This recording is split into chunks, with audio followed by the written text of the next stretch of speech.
Trail and Ultra Runners, what is going on? What's happening? Welcome to another episode of the Koopcast. As always, I'm your humble host, Coach Jason Koop, and this episode of the podcast is with one of our fellow CTS coaches coming to us all the way from the Beast Coast in Tennessee. It is Ryne Anderson, who is a two-time offender of the Koopcast, and I wanted to bring Ryne on the podcast today to talk about something very specific and something that is probably one of the most important aspects of a coach-athlete relationship, and that is communication and how to get it started on the right foot. I spend a lot of time during the course of this podcast talking about the X's and O's and different training interventions, whether it's altitude or heat or dietary interventions, and I probably don't spend nearly enough time discussing this aspect of communication, and that is going to change with this podcast right here. I wanted to bring Ryne on specifically because the ultra lottery season has commenced.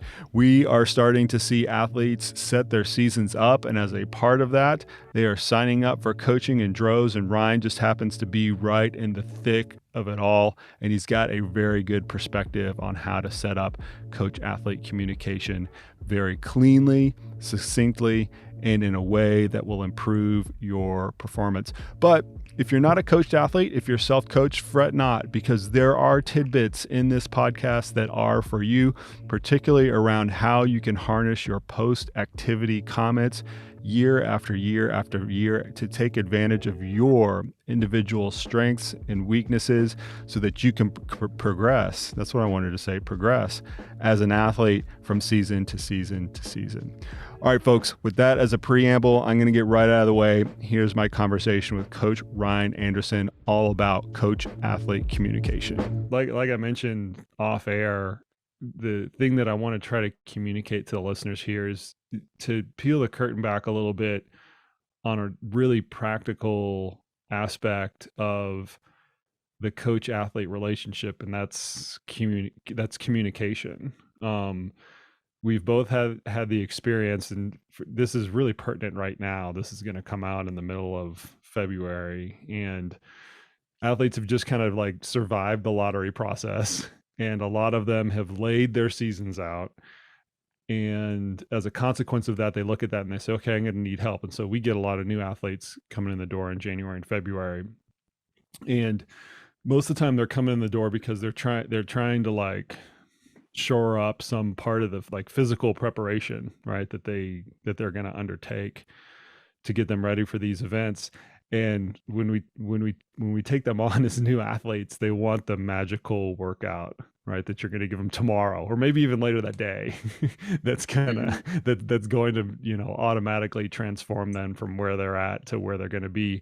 But what we try to do as coaches is one of the bigger things that we that we focus on some of the initial coach athlete consults and calls and pieces of communication is to set up the communication from the get-go so that it helps facilitate the training process as efficaciously as possible. And all too often athletes don't realize how important that actually is. And so what I want to try to do during the course of this conversation is to peel back that practical curtain on how we try to facilitate that, and then why that ends up being important to the athlete on the other other end of the computer screen, or on the recipient end of the actual workouts, in terms of how that actually manifests itself into training changes and training architecture and things like that. So you've been taking on a lot of new athletes, January and February. Let's just start out with that really practical point of view of when you get a new athlete, you're going to start to work with them. What are the first few things that you are communicating with that athlete about and doing with that athlete to set the whole relationship off on the right foot? So first thing is determining, why did they seek out a coach in the first place? Is it, I need to be held more accountable, which is a very common answer, or nutrition always goes wrong, I can't figure out the pacing. Determining what they need or want from a coach then sets the foundation.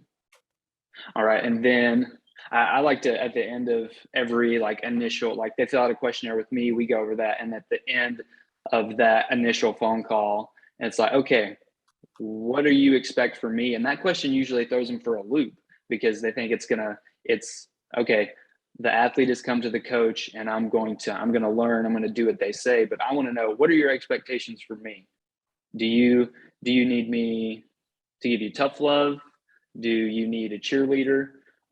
What do you need from me? And then I feel like that builds trust from the get-go.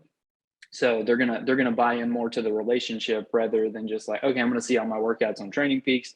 I'm gonna do my best to execute, and I'm gonna improve. But are those other factors of accounting for life? Are we practicing nutrition? All the other X factors of ultra running, are we taking those into account?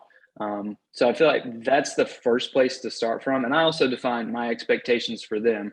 Like, okay, we're going to communicate. You've got to fill out your comments in Training Peaks. I'm not your therapist, but I want to know what's going on with your life, what's work like, how's parenting going, because that's going to give me more insight into how to structure your training. When are certain times of the year we can get more training in? When do we need to back off?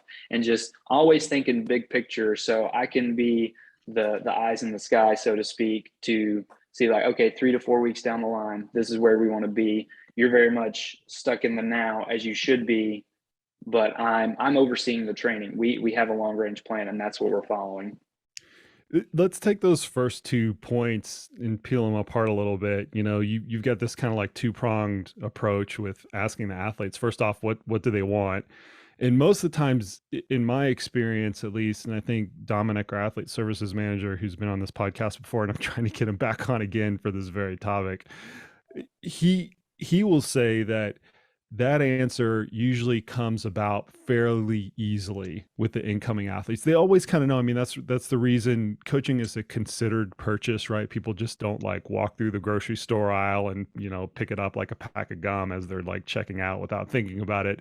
They've typically thought about it and done research and maybe even called and done, some initial kind of like consults with coaches and things like that before they determine who the right one is for them. So my point with that is they have this initial framework in their head of what do they want out of it. But the real interesting thing to me about that question is it actually comes in 2 parts. It's first one is they don't know what they don't know, right? So typically they have this view in their head of how the coach athlete relationship is ultimately going to work, either from a what am I going to do from a day-to-day standpoint or a communication standpoint or whatever.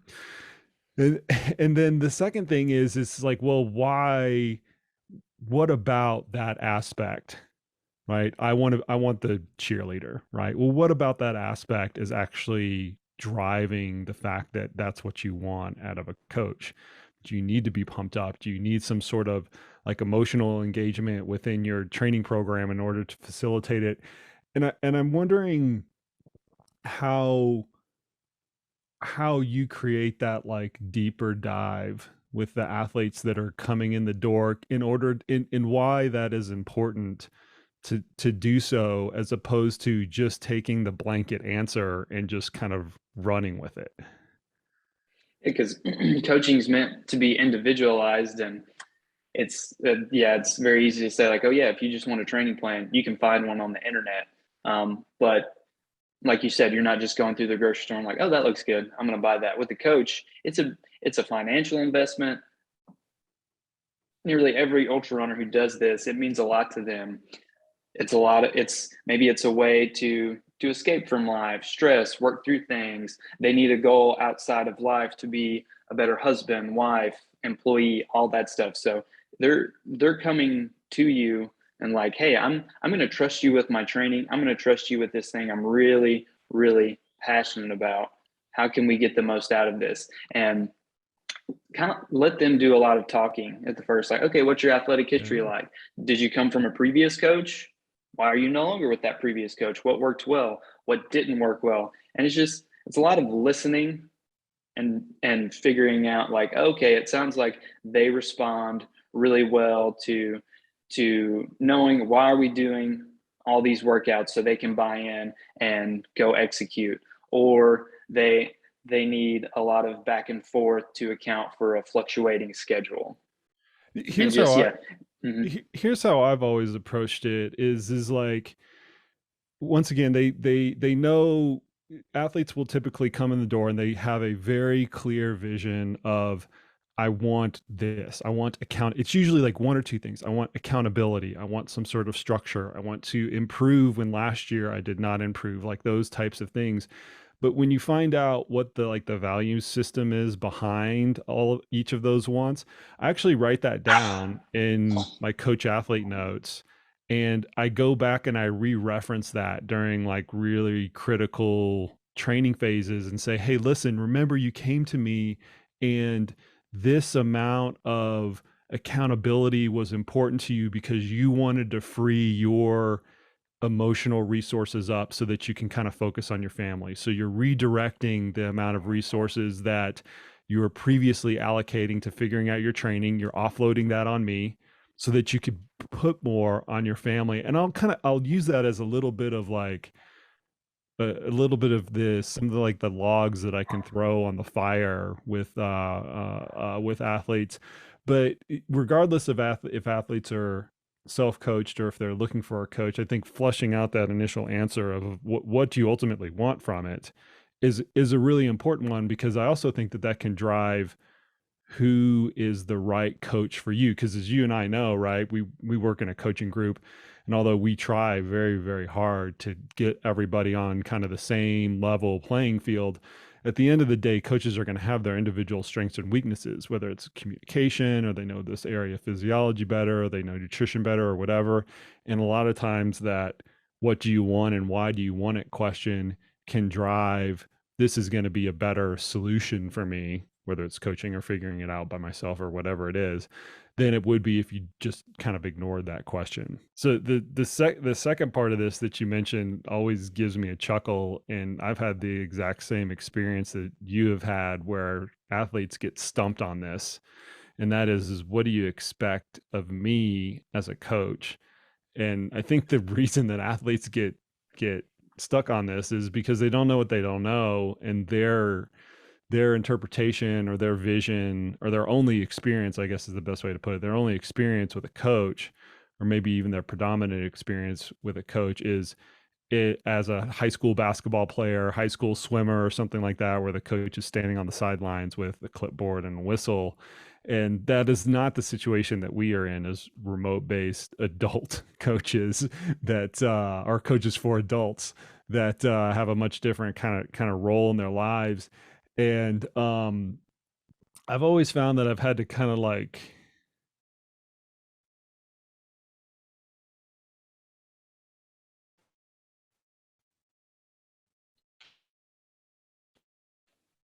not little, or if you can enlighten the audience on why that question or how that question actually affects the coaching that you deliver. Yeah, I think like the athlete history, if they grew up playing team sports, that gives you some dynamics into they respond well to structure and being direct and honest. And if they're not coming from an athletic team sports background where they've worked with coaches a lot of the time, then it allows the coach to be more explicit and like, hey, this is how it works. Because yeah, they don't know what they don't know.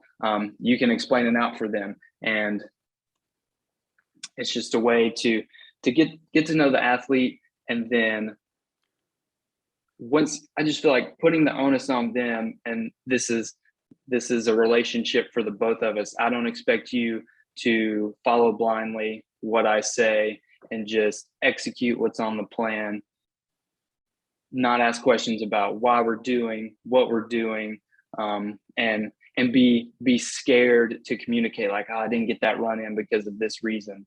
um, I don't have the time I need to get that run in. They feel like they're letting us down, but yeah, we're both adults. We understand the dynamics of life and the balance and everything, and like, hey, I'm your coach. I can swap that stuff around very, very easily, and we can make this work. Yeah, don't be a training robot, right? That's the Hmm. vocabulary that I use, is and I caution people with is yeah, I like I'm honored that you trust me to like put the right training in front of you and evaluate it correctly, but you're still an integral part in this entire process. So don't be a robot. If for whatever reason you're tired, that's not a sign of weakness. You got to tell me about it. And we're going to get into this post-activity comments part, and that's a very specific vocabulary within the technology that we use. But I think that is a neat little window into the communication part between the coach athlete relationship. And what I'm referring to is we use a piece of technology called Training Peaks, which has been around for a long time, and in most people's opinion is the de facto piece of technology that endurance coaches and athletes use to prescribe, analyze, and give feedback on workouts. And there's this section within the tool itself, and all the tool itself for the uninitiated is an interactive calendar where the coach can post workouts, and then the files from your GPS watch and or your heart rate monitor, and then also all of the other metrics that you can upload through your activity trackers and things like that get uploaded to this website. They get matched to the workout, and then the coach can go in and evaluate it and look at the pace and look at the heart rate and look at the elevation gain and things like that. And it's this interactive training log that between the coach and the athlete. And there's this one particular section of it that I always highlight as something that's very critical, because all too often when athletes start to interface with this piece of technology, they get overwhelmed with acronyms and with data, right? There's all these different colors and shades of, blue, yellow, and red, and stoplights and acronyms for different things. And, it'll total up everything in any number of different ways. But one of the things that I think is probably the thing that is the most powerful in that whole structure is what they call post-activity comments. And it is exactly what it is. It's just comments in an open text box that the athletes can kind of put anything that they want to into that into that field, and it gets attached to the workouts. And you and I have both had this experience, and we've talked about it a number of times in our coaching group. Some athletes don't do anything with it, and other athletes, it is a novel, and everything in between. And it's always been really fascinating to me because the data piece of it has always been consistent. It's just what's on your watch, right? But these post-activity comments, depending upon the athlete, and I also think depending upon how the coach is trying to drive it as well, can be wildly variable in terms of depth and the amount of content and the type of content, and also how illuminating it is into the athlete's like personal life and athletic life at the same time. So I want to use that as a little bit of a window to kind of further this best communication practices. And so what guideposts do you offer to your athletes when you first start working with them, and they're a new athlete, they're unfamiliar with having a remote coach, right? They now have this new tool, Training Peaks, and part of that new tool in Training Peaks is not only all the data that it gives you, but also these post-activity comments. How are you guiding them through how to navigate that post-activity comment piece, and what things are ultimately going to be the most important for you as a coach? I think first, what's most important for me in reading those comments is they are consistent in how they record those comments. Some can be very succinct in 2 to 3 sentences. And if they're consistent in how they're describing their run or how they felt in those 1 to 4 sentences, I'm going to get what I need from that. Others, like to write the novel.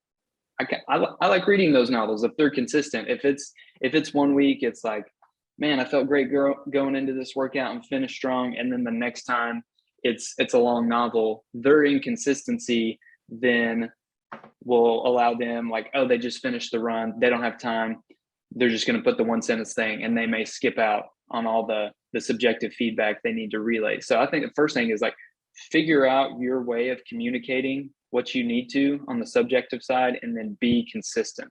And then in those first couple of weeks, if they're completely new to it, it's just like, that's in our weekly phone call of like, well, what did you mean by this? Can you elaborate? This is what I'm looking for in your post-activity comments. We talked about this in the coaching group yesterday of how there's a completely different set of comments people put on Strava versus what they put in their post-activity comments on Training Peaks, because it's something like, I'm going to share with my my followers on Strava some sort of clever, witty thing, and I don't want to be vulnerable and like the run felt bad.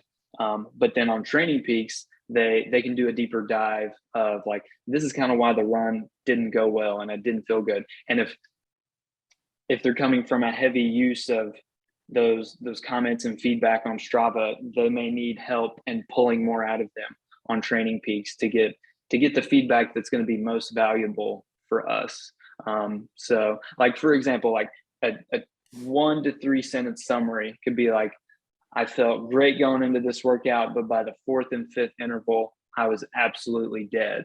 I was like, okay, you felt good, then you didn't feel so good. Well, okay, yeah, that's our 4th interval workout of a period of 10 days. That's what we're expecting. But if they're coming off a recovery block and that was their first workout and they're feeling like that, it's like, we need to know more.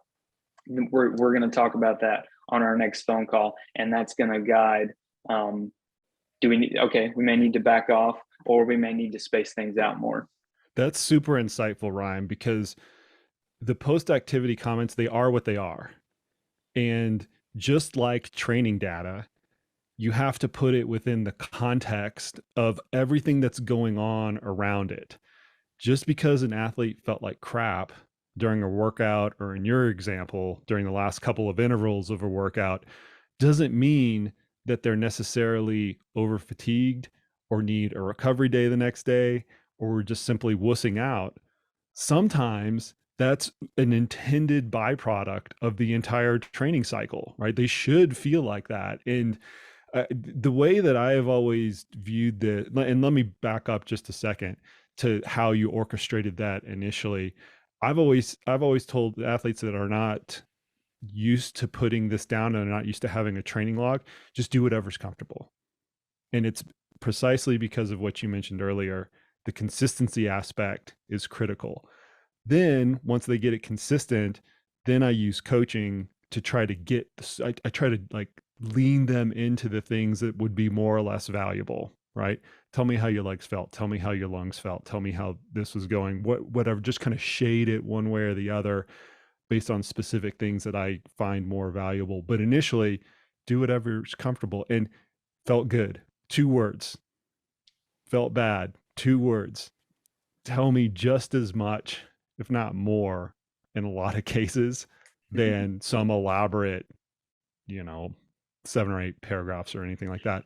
So my point that I was going to is that the comments need to be taken into context with the rest of the training. And a lot of times it gives you're either using it as confirmation that the training is going as planned, or some sort of counter indicator that pops up something unexpected. So if they're feeling really good at the end of a training cycle, that tells you as a coach that you could have placed more load, or there might be room for a little bit more load. That doesn't mean automatically that's what you're going to do, but it's an indicator that they could actually handle more load. And the opposite is also true. If they're feeling really crummy in the middle of a training block that you designed, okay, what else is impacting the total load that's making them feel crummy? Did you design too much? Is it too much for them to handle for their particular stage of development? Are there other things going on? Are they not sleeping well? Is there stress at work and stuff like that? So that's how I've always viewed the post-activity comments, is you're looking if they are aligned with what you're expecting from a programming standpoint. And if they're not aligned with what you're expecting from a programming standpoint, why? And then adjust the training from that point. And I don't know what your hit rate is, but mine's probably 80-20. 80% they're lining up, 20% they're not. And then out of the 20% they're not, it's kind of a 50-50 shot of whether I'm actually training or whether I'm actually changing something at the end of the day, or if I'm actually keeping things the same. And those of you that have had like high school math that can reduce that will say 10% of the stuff I'm actually changing, meaning I get it wrong 10% of the time. I get some part of the programmatic element wrong. And it's probably even more than that, if I'm being honest, at least 10% of the time. And I think that's where coaching can really kind of come through, because that's a whole month of training out of a whole year. when you back that out, and that's actually ends up being quite meaningful. So let's dig into this a little bit further. We're going to get into the differences in Strava versus Training Peaks, since it's quite topical. We talked about it the other day in our coaching group. But what other like do's and don'ts from the athletes that you work with do you give them when you're kind of helping them navigate through these Training Peak comments and these post activity comments? Don't put life updates in there or change of plans in there. Like that's a good email, because if you say on your at the end of your Thursday run, it's like, oh yeah, I can't get that run in on Saturday. That would have been nice to know like earlier in the week, so we can shuffle things around as needed, because then the athlete's going to be frustrated into like, we had 4 hours total of running this weekend and now I can't get that in. What does this mean for my training plan? What does this mean for my development? So communicate big picture things in the phone call or in the email. Start there. And then Here, I'm let gonna me kind of, post it. yeah, no, that's good. Let me peel off of that really quick. I think the way to think about it is the post activity comments should be attached to the activity itself, not necessarily to other things that are around the activity. So, for example, you go do a workout, you felt like crap. Okay, great. I felt bad during this workout, blah, blah, blah, blah, blah. Next week, this is happening. The next week piece is not attached to that particular workout, so it shouldn't be included in those post activity comments. And it sounds rather like it sounds like, well, you should kind of read them anyway, or rather trivial. But I think compartmentalizing things and attaching the and making the post activity comments actually attached to that particular workout is extremely valuable, and then leaving the other things to another type of communication channel. If it's immediate, send a text. That's what I tell my athletes. Hey, if you wake up in the middle of the night and you're sweating bullets and for whatever reason you feel like garbage the next day, don't put it in your post activity comments, but like send me a text and we'll change things for the next day. There's kind of no problem with that. Life updates, as you mentioned, send it an email. Like make sure that the channel, I guess that was what I'm trying to say, make sure that the channel is actually the most compatible communication channel to filter those things through. Yeah, it matches the immediacy in which a response is needed. Because yeah, the theme of this is good communication. How can I get the most out of this coach athlete relationship? And if expectations and guidelines aren't clear on what we communicate where, then we're just kind of going in circles, and that's not what we want. Yeah. So we're going to tackle now the the public facing Strava conundrum. I just made up that term. We'll see if it sticks. But anybody who's been coaching for an appreciable amount of time, especially since, and I mean, I've had the experience of I coached before Strava existed, and now Strava has existed kind of alongside the same tools that I've used for years. And that compare and contrast has actually been quite stark. But we all recognize that with certain athletes that also use Strava, that there can be differences between how they are communicating their workout experience on Strava versus how they've been communicating their workout experience within Training Peaks. And once again, for the uninitiated, Training Peaks is more of a one-to-one channel. Like nobody else is seeing what's going on in there except for the athlete and the coach. And for whatever reason, if that athlete has like a coaching team of 2 or 3 people, maybe it's a nutritionist or strength trainer, training coach or whatever, they're the only people that's seeing that. It's not public facing like it is on Strava.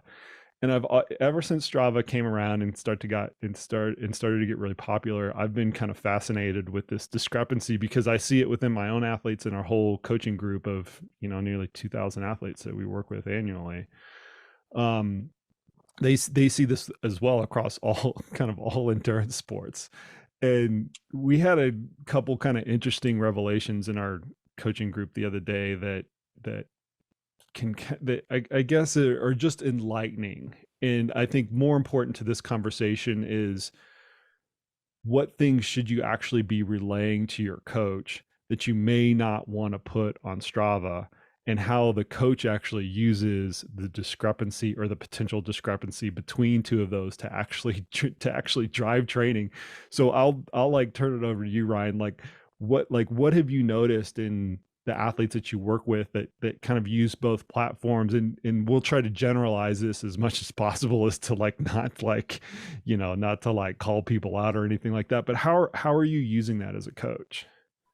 Yeah, so like you definitely want to separate and understand what you're using each for. If Strava is your social way of interacting with your friends and finding joy or the struggle and training, then yeah, use it for that. And then Training Peaks over here is where you're communicating with your coach, and it's more about the structure of your training, what you're getting out of the training based on the workload.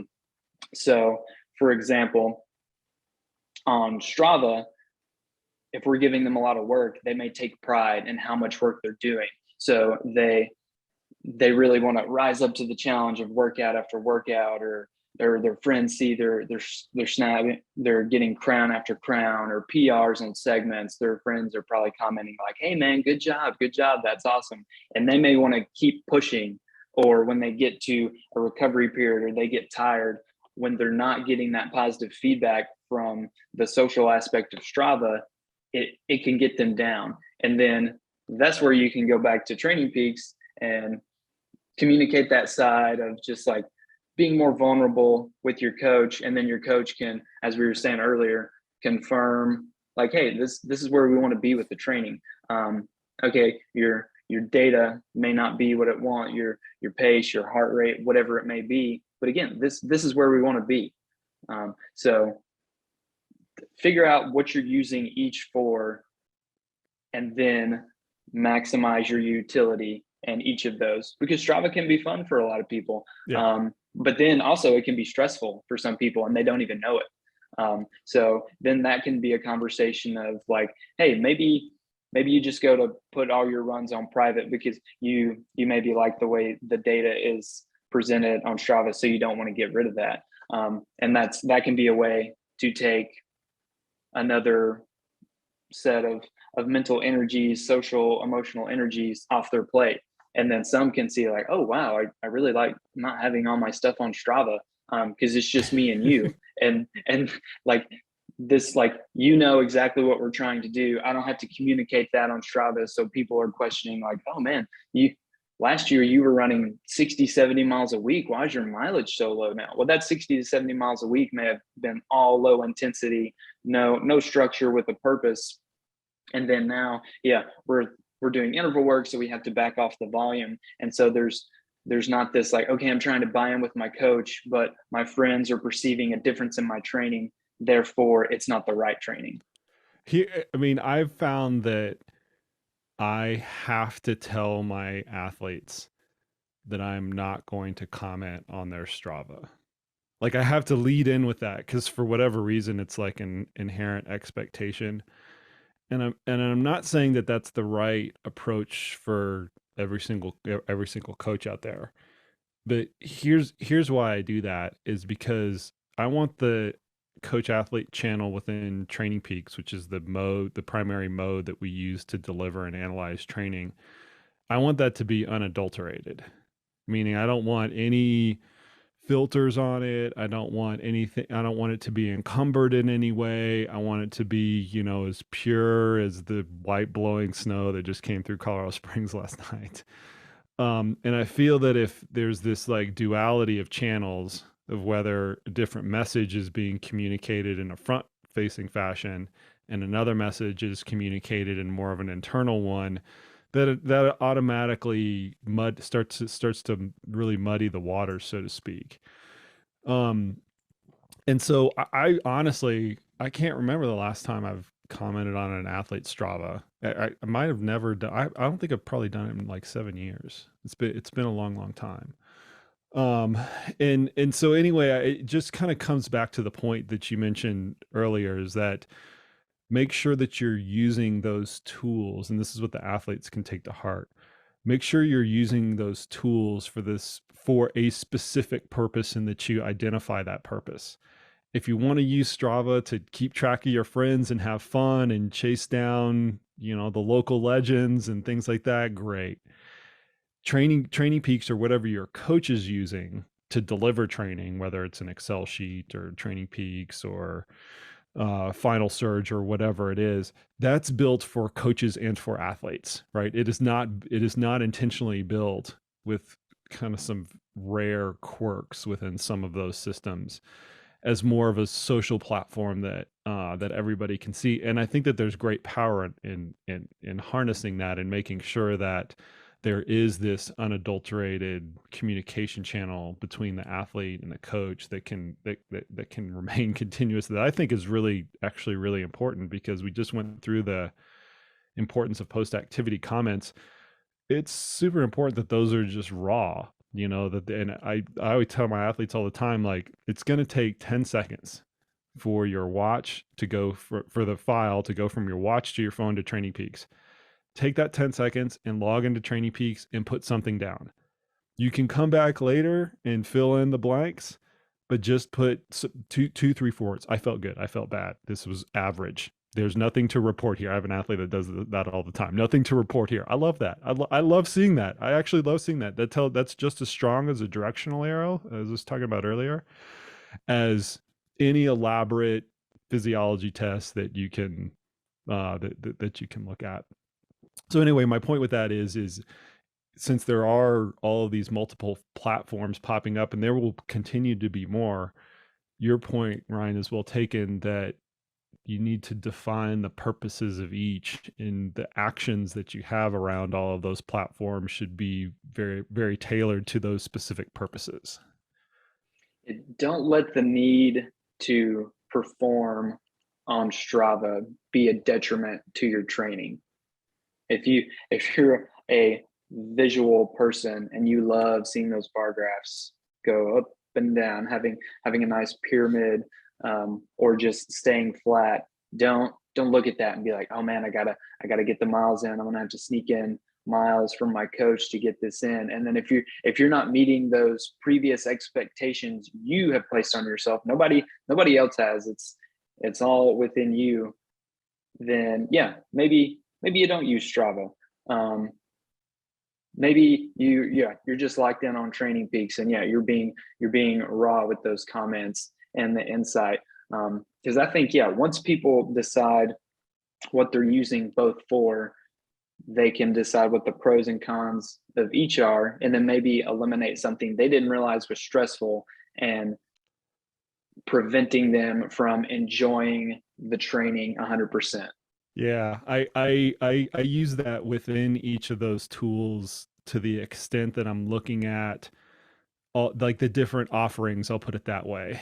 So whether it's the freshness and fatigue curve, or whether it's the total amount of vertical, or whether it's the total, whatever that is getting displayed, I've always asked athletes, like, hey, which ones are you noticing, right?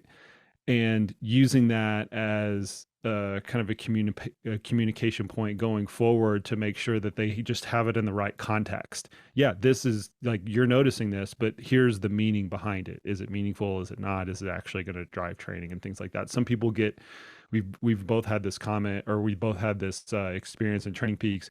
People get super obsessed initially with their cumulative training loads, and the acronym for that is CTL, and that's because it has been colloquialized within Training Peaks' vocabulary as quote unquote fitness. It's really not fitness, it's really training load, and then you hope that the training load translates into fitness. But for whatever reason, because it's called fitness and this graph is called fitness and fatigue, it's easy. I always want that number to go up. I mean, why wouldn't you, right? I always want the fitness number to go up. And so sometimes wrapping around, as coaches, this is part of our role, the correct context behind a lot of those words, and are they meaningful, and why they're meaningful to athletes, is like super, super important. So we going off of this theme of pitfalls that we mentioned earlier, starting with make sure the communication is fit for purpose. If it's immediate text, if it's something life, email. If it needs to be attached to the particular activity, use a post-activity comments. What are some of the other communication pitfalls that athletes need to avoid when they first start working with coaches? And, you can take us through like a practical example since you've been taking on a lot of new athletes recently. So I think holding back in what you're communicating, like use the phrase earlier, don't be a training robot. Going back to our initial phone call, or when you submitted that consultation form of why you wanted a coach, we need to always be mindful of that and also realize it's going to evolve. And how is that communication relating back to what you wanted from a coach? Were you wanting more insight? Were you wanting to learn about the process of training? Were you really wanting to figure out hydration, nutrition? Do you need that accountability piece? Always remember back to why you wanted a coach and being able to communicate that. And if things are going good, don't just fall off the face of the earth and stop communicating, or those post activity comments become even shorter. Because if you get in that habit of not communicating, it's hard to get back into that habit of talking with your coach and being vulnerable and being self-aware of the highs and lows of training. So I'd say lack of consistency in how you communicate is a pitfall, because I mean, it becomes a habit like anything else. If you fall into a bad habit, it's hard to break out of that. You mentioned something really, really poignant that I don't want to gloss over, is that things can evolve. You don't have to get it right out of the gate. And I think that that's the tendency within training, right? I always use this analogy where, athlete, hey, what do I need to do this afternoon? Like, what is the workout this afternoon? You have a consult in the morning, you start the new athlete in the morning. What is the workout in the afternoon? I want to get started right now. And that's awesome enthusiasm. We love to see it. But it doesn't happen like that. Things don't happen in these like one-shot deals. And the same thing is true with communication. And we've all had the experience of coaches that typically it gets better over time. Just like fitness, just like racing capacity, just like your nutrition program, if you continually just do it, and sometimes you only have to like conscientiously work on it, but if you continuously do it, you're going to get better at it. And then if you continuously work at it, between the coach and the athlete in this case, that's when it even gets better. The trajectory curve actually gets even better than it would on its own accord.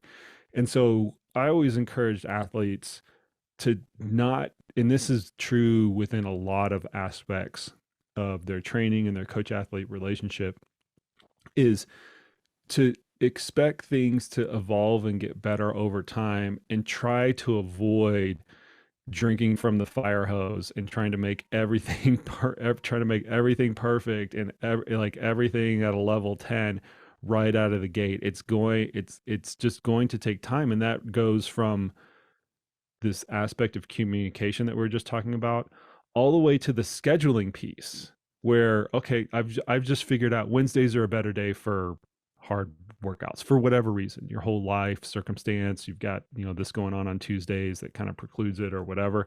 Even that aspect can evolve and kind of get better over time, as long as the coach and the athlete are communicating. So don't feel like it has to hit on all 8 cylinders kind of right out of the get-go. Don't let the lack of an objective metric on the coach athlete relationship make you wonder if it can evolve, right? Because you just mentioned there's the fitness metric on Training Peaks, and like, oh, the number's going up, I am getting more fit. There is no metric of I communicated with my coach and was able to say everything I wanted. Our relationship is trending up, or I'm getting the most value out. I'm getting the most value out of this coach athlete relationship, versus like we haven't really talked about the race and how I'm really concerned about this big climb because it's destroyed me in the past. Why aren't we talking about that? It's just like, hey, we'll get there. Voice those concerns with me and just be like, hey, trust me, we'll get to that. Everything's serving a purpose to work to that. So just because we can't track the utility of the communication, whether this is going on the right track, It's if the coach and the athlete are doing their job correctly, you're going to learn from each other to get the most out of the coach athlete relationship. So I'm glad that you brought up tracking, because I want to bring up this final aspect of something that is this is probably my favorite feature within the post activity comments, and it might be my favorite feature of Training Peaks overall. It's not very many people use it, but I think it's very clever. You can, so within Training Peaks, you can search for any number of different things across the entire athlete's training history. You can find runs that are in between an hour and 30 and 2 hours. You just want to search for that time frame and see what those runs look like. Great. You want runs that have 6,000 to 8,000 feet of gain. You can go back and you can put in that search term. You can search for the entire athlete's history of those runs that had that type of elevation gain, elevation loss. Same thing with all the other hard metrics: training stress score, heart rate, intensity factor, all of these things that kind of get all the attention. But one of the underutilized things within that whole search console that you can use is you can search by words, and you can specifically search by words as they appear in the post activity comments. And I've done this before with athletes. Just search for the word good, bad, felt like crap, like those kind of things, those kind of like normal things that each athlete has their own different vocabulary of using. And I will use that and I'll see where the clusters of those are. And this works the best with athletes where you have a long training history with, so 2, 3, 4 years. And I happen to be in the fortunate position where I have a lot of those. And you can absolutely pull patterns out of that. You can pull patterns out of time of year where they are just mentioning the word good more. You can pull patterns out of what types of workouts elicit that type of feedback, or those specific words within the feedback. It's a fascinating little piece that if you have athletes, or if you are doing this yourself over long periods of time, if you can search that post activity comment history just for simple keywords, it's extremely insightful for what workouts make that athlete tick, which ones they might find more challenging, and or what types of year, or around what time of year elicits different emotions. Like, for example, I did this with an athlete this is kind of like last season. They were putting in more, like, I would say, kind of like anxiety provoking words in the 8 weeks leading up to a race. And what that was telling me is they're looking at the course profile every day. They're opening up their computer. It's probably a save tab. The course profile is probably on there, and they're reworking their aid station splits for the umpteenth time when they kind of like really don't need to. And I use that as one of, not the only, but one of the illustrative points of, you're focusing on the race a little bit too much. Just back off of that. Go do something else with your time. If you find yourself going to the race profile for the 10th time today, go do something else with your time. Go pet your dog, go for a walk, go do something else. But it literally shows up in the post-activity comments that you can search for certain words. And I've ever since that feature launched, I've just loved looking into it and trying to track some history with athletes and extrapolate some data from. You can use that to plan out their season. Maybe they always try to force this one race every time of the year, and it just never goes as planned.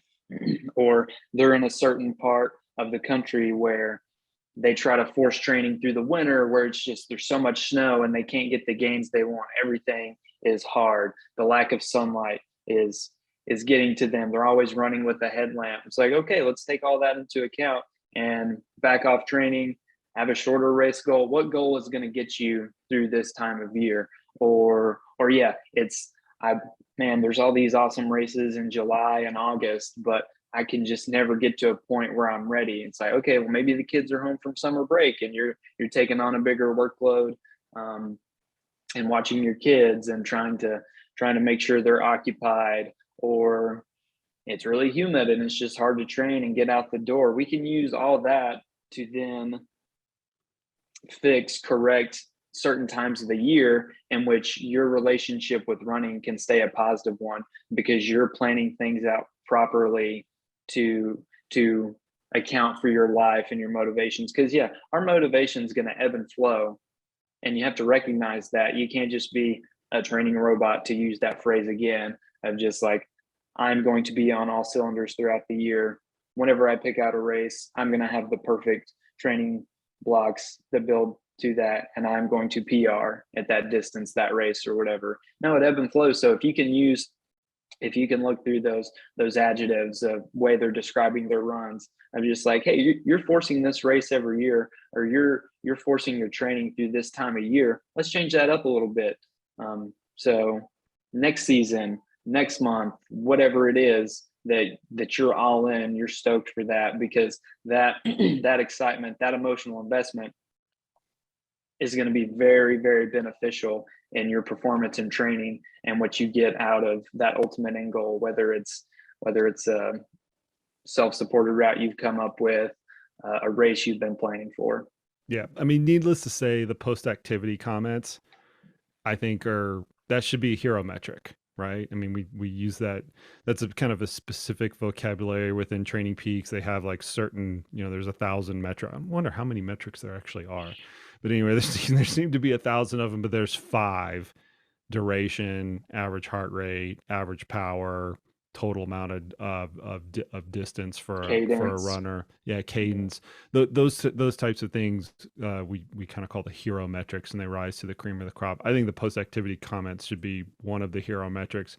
So much so that I've, over the course of, I don't know, however many years, I've lobbied Training Peaks such that the email that coaches get when the athlete has uploaded their file and inserted some post-activity comments. So that's part of the communication loop for many coaches and athletes that use this tool is, you get an email notification whenever anything is done, files uploaded, post-activity comments entered, and things like that. I've lobbied Training Peaks over the last few years to be able to, because I realize this is my framework, not everybody's framework, to be able to switch the email such that the post-activity comments show up first, and that's the first thing I see, and all of the other hero metrics come up second, like just in the order of how I'm reading things. Currently, what it is you see whatever you've picked: duration, time, distance, average heart rate, kind of whatever. You see all the numbers first, and then the post-activity comments by default are underneath that. I've always wanted to switch that, and so anyway, I read the email from the bottom up. That's how I've kind of switched. That's how important I put the post-activity comments, especially from a trail running perspective, because the actual data is super fuzzy. Mm-hmm. Absolutely. And I'd say if you're a self-coached athlete, just because you don't have a coach doesn't mean you can make your own comments and everything. You can provide a lot of insight into making your comments, and you don't have a third party to talk through that with you. But be consistent in your comments if you're coaching yourself, designing your own training, and then maybe at the end of a month you go back and read through, and just you gain a lot more insight and self-awareness into yourself. What's funny is I know a lot of self-coached athletes that track their training but do not track their post-activity comments. They'll always go back and look at, I needed 10,000 more feet of vertical in June, or I could have done another workout this week in July or something like that. They're very keen to scrutinize the architecture of their previous training in order to find ways to improve. Now, whether or not that's right or wrong, that's, that takes a pretty keen eye to do, but they're very, very apt in looking at their previous training and kind of finding the holes in the design training. They're not very good at it. And I know very, very, very few self-coached athletes that do this, looking at their post-activity comments to glean some sort of information, because it's weird, right? I mean, it's weird. It's like your diary, right? But in a training format, which makes it even weirder. The proliferation of journaling and just carrying around a physical notebook, which a lot of people do just to kind of write their thoughts down.